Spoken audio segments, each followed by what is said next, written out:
এতদিন হীনমন্যতায় ভুগছিলাম, আর নয়। এবার এই লুকটা তোমরা দেখে নাও, তার সাথে কেন হীনমন্যতায় ভুগছিলাম, কেন ইনসিকিউরিটিতে ভুগছিলাম, তো আমি সবটাই শেয়ার করেছি তোমাদের সাথে। ট্রাস্ট মি, মেকআপটা না একটা কনফিডেন্স লেভেল ভীষণ বুস্ট করে। যারা মেকআপ ভালোবাসো তারা এই জিনিসটা ভীষণ ভালোভাবে রিলেট করতে পারছো। তো আমার কনফিডেন্স লেভেল এখন এইখানে, ভিডিও শুরু হওয়ার আগে এইখানে ছিল, ভিডিও শেষ করার সময় এইখানে রয়েছে। দেখো, মেকআপ করতে করতেই তোমাদের সঙ্গে শেয়ার করব, ঠিক আছে, যে আমি কেন এতদিন মেকআপের কোনো রকম ভিডিও দিইনি। এপ্রিলে আমার সাথে একটা ঘটে যাওয়া ঘটনা, সেটা আমি এখানে বলছি না। তো সেটার কারণে আমার অনেক মেডিসিন চলে, প্রচুর মেডিসিন, ডেতে আমি 17-18টা করে মেডিসিন নিতাম, ঠিক আছে। তো এপ্রিলের আগের থেকে তো সেই কারণে আমার স্কিনের মধ্যে প্রচুর সাইড এফেক্ট হয়। তোমরা জানো অনেকেই যে মেডিসিনের জন্য কিন্তু অনেক সাইড এফেক্ট হয় কিছু কিছু মেডিসিনের ক্ষেত্রে। তো আমার সেটাই হয়েছিল, আর সেটারই নমুনা হচ্ছে এই যে দেখতে পাচ্ছ এখানে, সেটারই নমুনা। ট্রাস্ট মি, কোনো দিনও আমার পিম্পলস হয়নি। যারা আমাকে কাছ থেকে দেখেছো তারা জানো যে আমার স্কিনে কখনো পিম্পলস হয়নি। তো তারপর থেকে আমার শুরু হলো পিম্পলস হওয়া, পিম্পলস একটা দুটো এরম করতে করতে, বিশেষ করে আমার এই এরিয়াতে, শুধু এই গালের এই এরিয়াতে যে এতবার পিম্পলস হয়েছে না, যে আমার লাস্টে লিটারালি কান্না পেতো, আমার ভালো লাগতো না আর। একটা মানুষ ধরো একবার ঠিক করছি আবার হচ্ছে, একবার ঠিক করছি আবার হচ্ছে। আমি ভীষণ কনফিডেন্ট যে কোনো ব্যাপারে, কিন্তু তবুও আমার সাথে তো এটা প্রথম টাইম হচ্ছিল, তো যার জন্য আমি এই ব্যাপারটাকে নিতে পারিনি, যার জন্যে এত দিন ধরে আমি কোনো রকম মেকআপের ভিডিও দিইনি।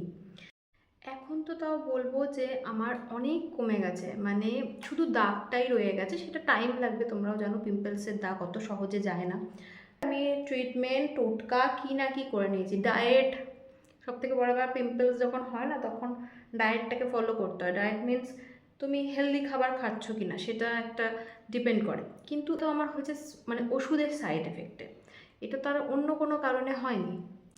তো এবার এমন কিছু ওষুধ ছিল যেটা আমাকে কন্টিনিউ করতে হতো, আগের মান্থ থেকে আমি বন্ধ করেছি মেডিসিনগুলো নেওয়া, তো যার জন্য হয়তো খুব একটা এখন হচ্ছে না, তাও মাঝে মাঝে আর কি হয়, সেগুলো আবার ঠিক হয়, আবার হয় ঠিক হয়, এরকম হয়। পিম্পলসের জন্য কোনো কিছু অ্যাপ্লাই করছো, তোমার আগে যেরকম স্কিন টাইপের স্কিন কেয়ার ছিল সেগুলো কিন্তু সেই মুহূর্তে তখন তুমি আর ইউজ করতে পারবে না। এরকমও গেছে, আমি এই মানুষটা, যে মানুষটা স্কিন কেয়ার ছাড়া থাকতে পারে না, সেই মানুষটা প্রায় 1 মাস উইদাউট এনি স্কিন কেয়ারে ছিল। শুধুমাত্র স্কিন কেয়ার যেগুলো করতাম সেটা হচ্ছে অ্যাকনে ঠিক করার জন্যে, স্কিন কেয়ার না, ওটা মেডিসিন, ঠিক আছে। তো একদিন আমি ভাবলাম যে কেন আমি এই জিনিসটা করছি, কেন আমি আগের মতো ভিডিও বানাই না, এটা আমাকে ভাবাচ্ছিল, কারণ আমার তো এটা প্যাশনের জায়গা। আমার ব্লগ বানানো বলো বা মেকআপের ভিডিও, এটা আমার প্রফেশন, তার সাথে কিন্তু আমার প্যাশন সবার আগে। আর যারা তোমরা আমাকে দেখো তারা তো আমার পরিবারের মতো, তো আমি কাকে ভয় পাচ্ছি। আমাকে একটা জিনিস ভাবিয়েছে, সেটা হচ্ছে যাদের সত্যি এরকম সারা বছর পিম্পলস থাকে, এরকম প্রচুর মেয়েদের অনেক রকম সমস্যার জন্য পিম্পলস সারা বছর থাকে, তাদের কথাটা ভাবলাম যে সত্যি তাদের তাদের তাহলে কী প্রবলেমটা আর কি তারা ফেস করে। একনি থাকলে যে মেকআপ করা যায় না বা তাকে মেকআপ করলে ভালো লাগবে না, একদমই কিন্তু নয়। তো আচ্ছা, আমি যে ফাউন্ডেশনটা ইউজ করছি সেটা বলে দিই, এটা হচ্ছে রিকর্ডের একটা ফাউন্ডেশন ইউজ করছি, তার সাথে এই ফরএভার 52 এর দুটো কনসিলার শেড মিক্সড করে আমি কিন্তু আমার শেডটা তৈরি করে নিয়েছি। আর আজকের কিন্তু মেকআপটা সপ্তমী লুক তোমাদের সঙ্গে শেয়ার করছি। তোমরা এটা ওয়েস্টার্ন তার সাথে ট্র্যাডিশনাল দুটোর সঙ্গেই কিন্তু যাবে, এরকমই আমি মেকআপ কিন্তু তোমাদেরকে দেখাচ্ছি। আমি এতদিন যে কনফিডেন্সটা পাচ্ছিলাম না, আজকে মেকআপ করে একটা আলাদাই কনফিডেন্স আমি পাচ্ছি। ট্রাস্ট মি, আমি কেন এতদিন বেকারই আমি এতদিন কোনো রকম ভিডিও তোমাদের সাথে শেয়ার করিনি। এটা করলে হয়তো এর আগে আমি আমার কনফিডেন্স লেভেলটা অনেক হাই হয়ে যেত। লিকুইড ব্লাশ ইউজ করছি C7-এর, শেড হচ্ছে 03, এটা মিন্ত্রাতে তোমরা পেয়ে যাবে। পুজোর পর থেকে কিন্তু আমার হেয়ারের ক্লাস শুরু হবে, অ্যাডভান্স হেয়ারের ক্লাস, তো সেটার ডিটেলস আমি অবশ্যই দিয়ে দেবো, তো যোগাযোগ করতে পারো। এইসব কারণের জন্য আমি এতদিন কোনো রকম ভিডিও বানাইনি, আর সেটা আমার এখন মনে হচ্ছে পুরো বোকামিই করেছি। আমি লিটারালি ব্লগও বানাতাম না, মানে কেউ যদি খেয়াল করে দেখবে আমি আগে এত ব্লগ দিতাম, মানে বলতে পারো মানে প্রত্যেক দিনে একটা করে ব্লগ আসতো। সে জায়গায় আমার এখানে 7 দিন 8 দিন 10 দিন হয়ে যায় কোনো ব্লগ আসে না। একটা ব্যাপার কি জানো, মনটা না, সত্যি বলছি, আমাদের মন ভীষণ বোকা হয়। তুমি যা বোঝাবে তাই বুঝবে। এতদিন আমি এটা বুঝিয়ে এসেছিলাম যে হয়তো আমি এরকমভাবে যদি মেকআপ করি বা কোনো ভিডিও করি, হয়তো কেউ মানে অনেকে অনেক রকম কথা বলতে পারে স্কিন নিয়ে, তো সেটা আমার ভালো লাগবে না, এটা আমি ভেবেছিলাম। বাট এখন আমি নিজেকে মানে এটা বুঝিয়ে নিয়েছি যে কোনো ব্যাপার না, এটা তো আমার একটা পার্ট লাইফের। মানুষের লাইফ ভীষণ আনপ্রেডিক্টেবল, তো কখন কি হবে সেটা কিন্তু মানে বোঝা খুব খুব ডিফিকাল্ট, মানে বোঝা যায় না, ডিফিকাল্ট কি বলছি। তো তার জন্য তো কোনো কিছু থেমে থাকে না, তো আমি সেটাই ভুলে গেছিলাম। বাট এবার থেকে সেটা একদমই হবে না। ট্রাস্ট মি, আমার এতদিন মানে ভালো লাগতো না, মানে হয় না এক এক সময় স্কিনের ওপর তুমি যদি মানে দেখো যে এরকম হয়ে আছে, আয়নায় তুমি দেখছো, নিজের ভালো লাগে না, নেগেটিভ ফিল হয়, ভালো লাগে না। তো সে জায়গায় আমার আজকে এত ভালো লাগছে মেকআপের ভিডিও বানিয়ে, আমি বলতে বোঝাতে পারবো। ব্লাশটা করেছি সুগারের এই প্যালেটটার থেকে, এটা 01 এই প্যালেটটার থেকে। আর হাইলাইটারটা আমি ইউজ করছি সুগারেরই এই প্যালেটটার থেকে। এটা দেখো এখানে 3টে শেড রয়েছে, হাইলাইট বলতে পারবো না, এতদিন আমি মানে কোনো রকম ভিডিও বানাইনি বা কারোর সাথে শেয়ার করিনি। তো ভীষণ হ্যাপি লাগছে, আমাদের সাথে কথা শেয়ার করতে খুব ইচ্ছা হচ্ছে যখন আমি স্ক্রিন রিলেটেডই কথা বলছি। আমি জানি না তোমরা কি বলবে এটাকে, আমি যদি বা মানি না এসব জিনিস, তবুও আমি তোমাদের সাথে শেয়ার করছি। আমি বেশ কিছুদিন আগে, মানে আমার এই যে এই পিম্পলস হওয়ার আগের কথা বলছি, আগের মানে জবের থেকে স্টার্ট হয়েছে তার 3 দিন আগে আমি একটা গ্রুপে পোস্ট করেছিলাম আমার একটা ফটো। তো ফটো পোস্ট করে জাস্ট অন্য একটা রিলেটেড, আমি জাস্ট আমার ফটোই আপলোড করেছিলাম, বাট অন্য রিলেটেড কথা জিজ্ঞাসা করেছিলাম। তো সেখানে সেই কথাটাকে সবাই বাদ দিয়ে আমার স্কিনের ভীষণ তারিফ করেছিল, ঠিক আছে। মানে 180টা কমেন্ট ছিল, সেই 180টা কমেন্টের মধ্যে বেশিরভাগ কমেন্ট, মানে ধরে রাখো 100টা কমেন্ট আমার স্কিন রিলেটেড ছিল, যে তোমার স্কিনটা এত সুন্দর, কি করো, টিপস দাও, কিভাবে তুমি মেনটেন করো, এসব আমাকে লোকজন ওখানে লিখেছিল। তার 3 দিন পর থেকেই আমার এই অবস্থা। আমি যদি বা এসব মানি না, নাজার ফাজার আমি মানি না, তবুও শেয়ার করতে ইচ্ছা হলো তোমাদের সাথে, তাই শেয়ার করলাম। এখন সিরিয়াসলি মানে কি বলবো, সোশ্যাল মিডিয়াতে অনেক কিছুই দেখি আর ভয় লাগে আমার বিশেষ করে। আচ্ছা, তোমরা কি বুঝতে পারছো যে আমার স্কিনের ওপর দাগ ছিল, মানে 4-5টার ওপর দাগ ছিল, সেটা কি বোঝা যাচ্ছে? আমি এখান থেকে কিচ্ছু বুঝতে পারছি না, তোমরা বুঝতে পারছো কিনা নিচে অবশ্যই কমেন্ট করে জানিও।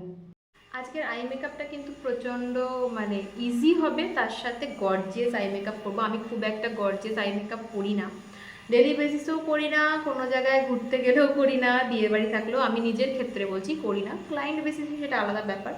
তো গর্জিয়াস দেখাও, বাট খুব ইজি ওয়েতে হয়ে যাবে। যদি একটা ছোট্ট প্যালেট থাকে কারোর কাছে, সেটাতেই হয়ে যাবে। আইব্রো ড্র করে নিয়েছি, আমি ন্যাচারালি ব্রো ড্র করতে পছন্দ করি, তোমরা চাইলে হেভি করতে পারো, বাট আমার ন্যাচারালি পছন্দ। আর আই বেসও কিন্তু কমপ্লিট হয়ে গেছে। এবার আই মেকআপে যাবো। আই মেকআপের জন্য তোমরা তোমাদের দেখবে যে কোনো প্যালেট না এরকম কালারের ব্রাউন শেড তোমরা পেয়ে যাবে। এটা স্ম্যাশ বক্সের একটা প্যালেট। তো এখান থেকে আমি একদম একটা হালকা ব্রাউন শেড নিচ্ছি ফার্স্টে, ইজিলি তোমরা করে ফেলবে। দেখো আমি কোন জায়গায় প্লেস করছি। আমি ফার্স্টে আউটার কর্নারে সার্কুলার মোশনে কিন্তু এখানে আমি প্লেস করছি, দিয়ে প্লেস করতে করতে আগের দিকে ব্লেন্ড করতে করতে নিয়ে যাচ্ছি, খুব ইজি। আবার বলি, দেখো এই যে এখানে প্লেস করলাম, করে এবার ব্লেন্ড করতে করতে সামনের দিকে নিয়ে যাচ্ছি। সামনেই আগে দিয়ে দেবে না, তাহলে কিন্তু খুব বিচ্ছিরি দেখতে লাগবে। আউটার কর্নার থেকে ইনার কর্নারের দিকে ব্লেন্ড করতে করতে যাব। সেমভাবে এদিকটাও কিন্তু করব। দেখো দুদিকটা কিন্তু ডান। এবার কি করব, এই যে ব্রাউন শেডটা নিয়েছিলাম এর থেকে একটু ডিপ ব্রাউন কালার নেব, মানে চকলেট কালার যেটাকে বলে।